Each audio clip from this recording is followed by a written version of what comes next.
ओम शांति। 27 सितंबर 2022। बाबा के महावाक्य। मीठे बच्चे, कभी मतभेद में आकर पढ़ाई मत छोड़ो। पढ़ाई छोड़ने से माया अजगर के पेट में चले जाएंगे। प्रश्न: यह कॉमन सत्संग ना होने के कारण बाप को किन बातों में बच्चों को बार बार सावधान करना पड़ता है? उत्तर: यह दुनिया के सत्संगों की तरह सत्संग नहीं। यहाँ तो पावन बनने की शिक्षा मिलती है। पावन बनने में माया के विघ्न पड़ते हैं, इसलिए बाप को बार बार सावधान करना पड़ता है। बच्चे, कभी कुछ भी हो, तुम सुख दुख निंदा स्तुति सुनते पढ़ाई को कभी नहीं छोड़ना। दूसरा, अपने को मियाँ मिट्ठू समझ किसी की ग्लानि मत करना। माया बड़ी चंचल है। अगर बाप से रूठकर पढ़ाई छोड़ी तो माया माथा मोड़ लेगी, ग्रहचारी बैठ जाएगी। इसलिए श्रीमत लेते रहना। बाप दादा की राय में कभी टीका टिप्पणी नहीं करना। गीत मरना तेरी गली में। ओम शांति। यह तो बच्चे जानते हैं, कहते हैं जब हम आपके बने हैं, यह पुरानी दुनिया तो खत्म होनी ही है। यह बेहद के रावण की लंका है जो विनाश होनी है। वह जो सीलोन में लंका दिखाते हैं, वह तो बात ही बिल्कुल झूठी है। सीलोन एक टापू माना बेट है, समुद्र के बीच में। बेहद का बाप समझाते हैं कि यह सारी दुनिया है समुद्र के ऊपर, ऑल राउंड समुद्र है। दिखाते हैं ना, वास्को डी गामा ने ऑल राउंड चक्र लगाया तो गोया धरती पानी के ऊपर ठहरी हुई है। बेट हो गया ना। यह बेहद की खाड़ी है। रावण का राज्य सारे बेहद के आइलैंड पर है। यह बेहद की लंका है। सिर्फ सिलोन नहीं है, वह समय तो अब है ना। यह तो शास्त्रों में कितने गपोड़े लगाए हैं। हम भी समझते थे शायद ऐसा हुआ होगा, कुछ भी ख्याल नहीं चलता था। विचार करें तब तो ख्याल चले ना। बुद्धि बिल्कुल लॉकअप थी, अब बुद्धि का ताला खुला है। मनुष्य तो समझते हैं बंदर सेना ली। उन्होंने पत्थर उठाए, पुल बनाई, आग लगाई, क्या क्या बातें बैठ बनाई हैं। आग तो इस समय सारी दुनिया को लगती है। यह भारत अविनाशी बाप की अविनाशी जन्म भूमि है, इसलिए इनको अविनाशी खंड कहा जाता है। बरोबर भारत प्राचीन था, अब तुम्हारी बुद्धि में बैठा है। बरोबर भारत अविनाशी खंड है। बाकी जो इस समय खंड हैं, वह सब खत्म हो जाएंगे विनाश ज्वाला में।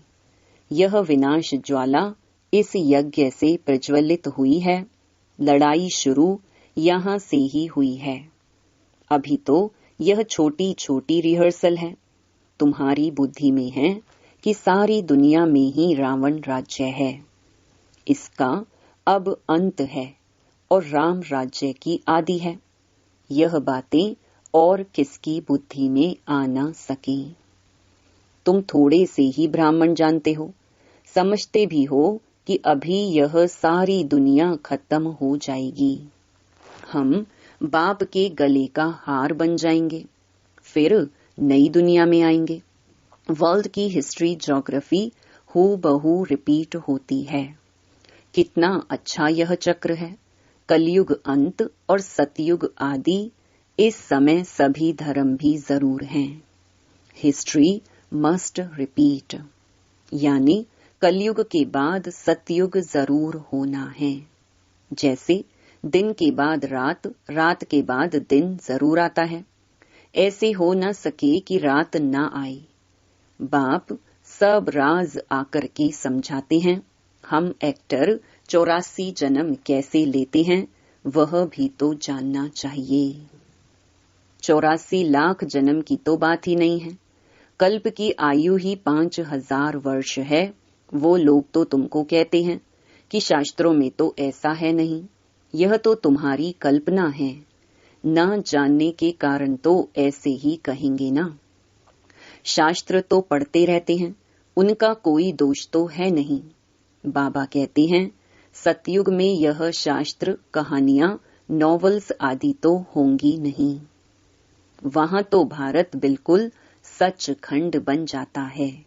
भारत खंड सबसे बड़े ते बड़ा तीर्थ है। यहाँ सोमनाथ का मंदिर कितना भारी है, ऐसा मंदिर कब कहाँ भी बन नहीं सकता।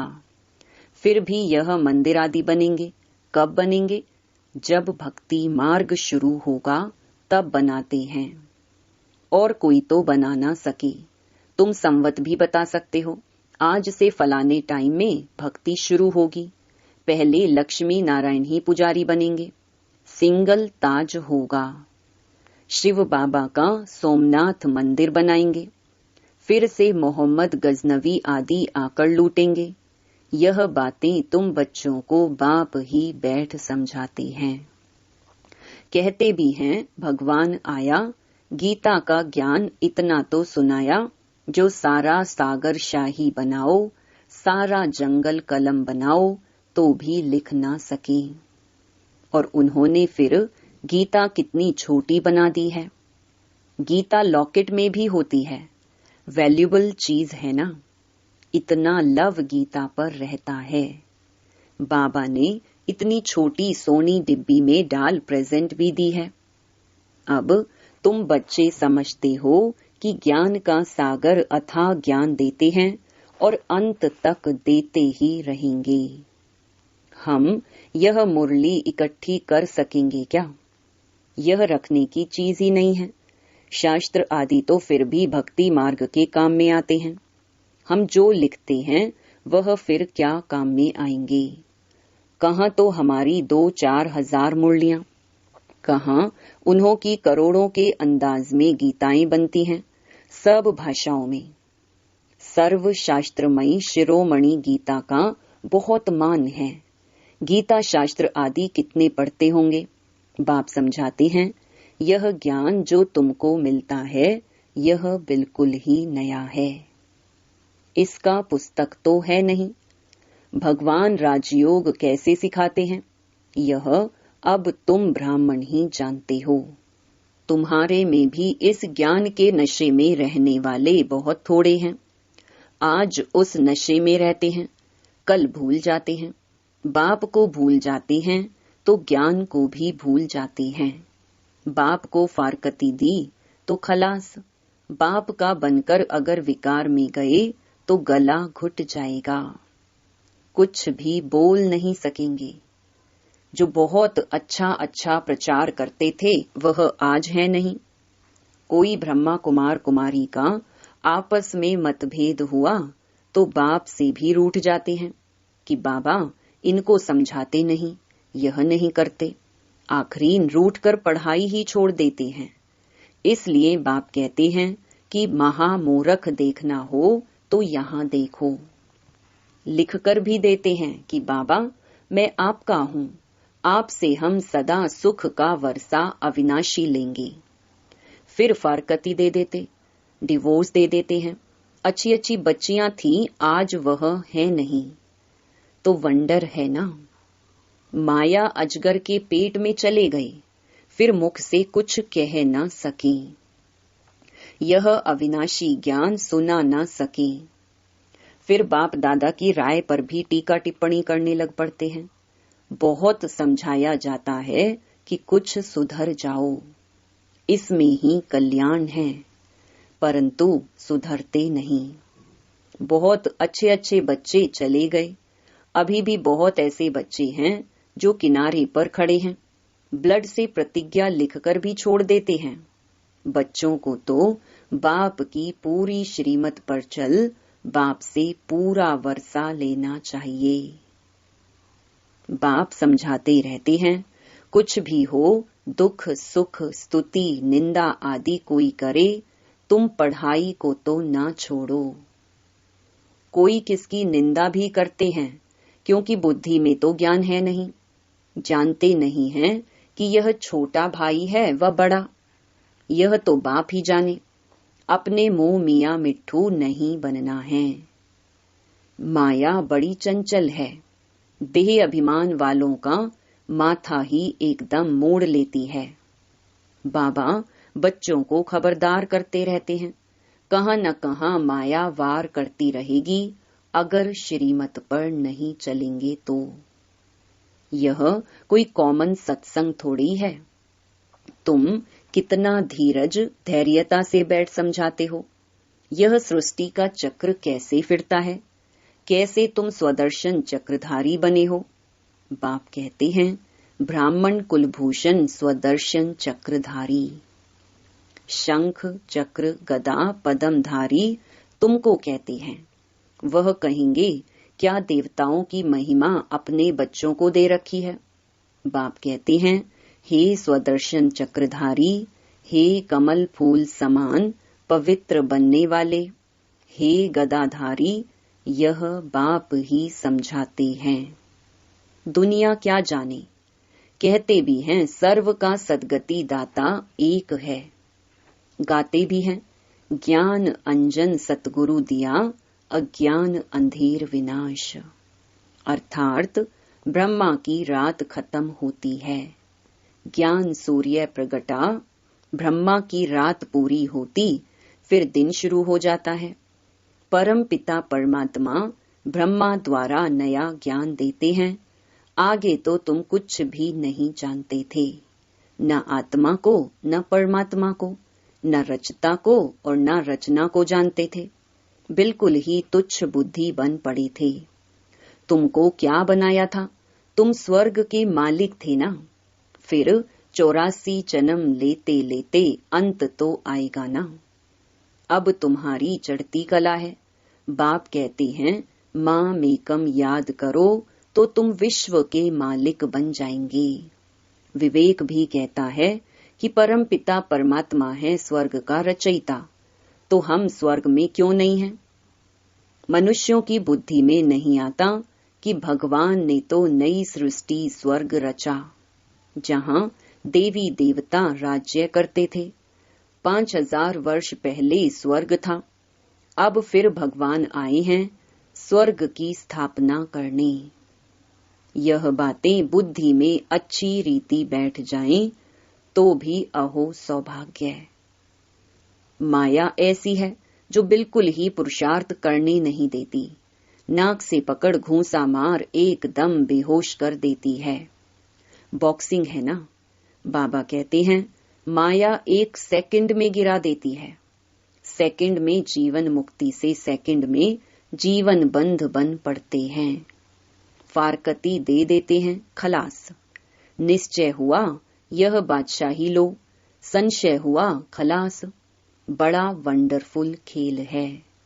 बाबा कहते हैं, अमृत वेले उठ विचार सागर मंथन करो, और तो टाइम सारे दिन में मिलता नहीं है। रात को तो वायुमंडल खराब रहता है, भक्ति भी सवेरे उठकर करते हैं। तुम बच्चों को मालूम है कि बाबा 1-2 बजे उठकर मुरली लिखते थे, जो तुम पढ़कर फिर क्लास कराते थे। फिर बाबा बैठ सुनते थे कि देखें कैसे मुरली चलाते हैं। यह सब तो शिव बाबा का ही कमाल था। कितने अच्छे अच्छे बच्चे थे, चले गए, आज है नहीं। माया ने एकदम श्रापित कर दिया। बाप तो वर्षा दे रहे हैं, तो बच्चों को पूरा पुरुषार्थ कर वर्षा लेना चाहिए। अच्छी रीति खुद भी समझते हैं, बाप भी समझते हैं। बाप का हाथ छोड़ देते हैं, सब कहेंगे तुमने बीके को छोड़ दिया है। तुमको तो निश्चय था ना कि हम बेहद का वर्षा पा रहे हैं, फिर क्या हुआ जो मुरली भी नहीं सुनते हो? फिर तो बाप को भी नहीं याद करते होंगे, फिर वह याद आदि सब उड़ जाती है। ऐसी दुर्गति शल किसी बच्चे की ना हो। बाप तो समझ सकते हैं ना यह बच्चा बड़ा खराब हो गया है। अच्छे अच्छे बच्चे भी संग दोष में खराब हो पड़ते हैं। बाबा कहते हैं कि फर्स्ट क्लास बच्चे ही विजय माला के मणके बन सकते हैं। कई बच्चे लिखते हैं कि बाबा, हम आपकी माला का मणका जरूर बनेंगे। बाबा तो कहते हैं, तुम बनो अहो सौभाग्य। बाप भी चलन से समझ जाएंगे। सर्विस से ही बच्चों की वफादारी, फरमान बरदारी सिद्ध होती है। अति मीठा बनना चाहिए। सम्मुख सुनने से वैराग्य आता है। ऐसा फिर कभी नहीं करेंगे, यह करेंगे। यहाँ से बाहर निकला, बस खलास, सब भूल जाते हैं। कितनी वंडरफुल बातें हैं। बाबा के तो दिन रात ख्यालात चलते रहते हैं। प्रोजेक्टर में गोला इतना बड़ा दिखाई पड़ना चाहिए जो मनुष्य दूर से ही एकदम अच्छी रीति पढ़ सके। बड़ी दीवारों पर इतना बड़ा दिखाई पड़े, क्लियर हो। एक एक चित्र स्लाइड से इतना बड़ा दिखाई पड़े जो सामने कोई भी पढ़ सके। 2 गोले भी इतने बड़े दिखाई पड़े। यहाँ से भक्ति मार्ग शुरू होता है। पहले होती है अव्यभिचारी भक्ति, फिर है व्यभिचारी भक्ति। यह ब्रह्मा है, शिव बाबा का सपूत बच्चा। ब्रह्मा से अगर कोई सवाल पूछे तो क्या जवाब नहीं दे सकते हैं? भल शिव बाबा तो जानते हैं, परंतु मैं भी तो समझा सकता हूँ ना। बाबा ने राइट हैंड बनाया है, कुछ तो समझा होगा ना। अच्छा, मीठे मीठे सिकिलधे बच्चों प्रति मात पिता बाप दादा का याद प्यार और गुड मॉर्निंग। रूहानी बाप की रूहानी बच्चों को नमस्ते। धारणा के लिए मुख्य सार। पहला, अमृत वेले उठ विचार सागर मंथन करना है। कभी भी संशय बुद्धि बन संग दोष में आकर पढ़ाई नहीं छोड़नी है। दूसरा, माला का मणका बनने के लिए वफादार फरमान बरदार बनना है। अपनी चलन रॉयल रखनी है। बहुत बहुत मीठा बनना है। वरदान, स्वमान में स्थित रहे हद की इच्छाओं को समाप्त करने वाले इच्छा मात्रम अविद्या भव। जो स्वमान में स्थित रहते हैं उन्हें कभी भी हद का मान प्राप्त करने की इच्छा नहीं होती। एक स्वमान में सर्व हद की इच्छाएं समा जाती हैं, मांगने की आवश्यकता नहीं रहती। हद की इच्छाएं कभी भी पूर्ण नहीं होती हैं। एक हद की इच्छा अनेक इच्छाओं को उत्पन्न करती है और स्वमान सर्व इच्छाओं को सहज ही संपन्न कर देता है। इसलिए स्वमानधारी बनो तो सर्व प्राप्ति स्वरूप बन जाएंगे। अप्राप्ति व इच्छाओं की अविद्या हो जाएगी। स्लोगन, हर परिस्थिति में स्वयं को मोल्ड कर लेने वाला ही रियल गोल्ड है। ओम शांति।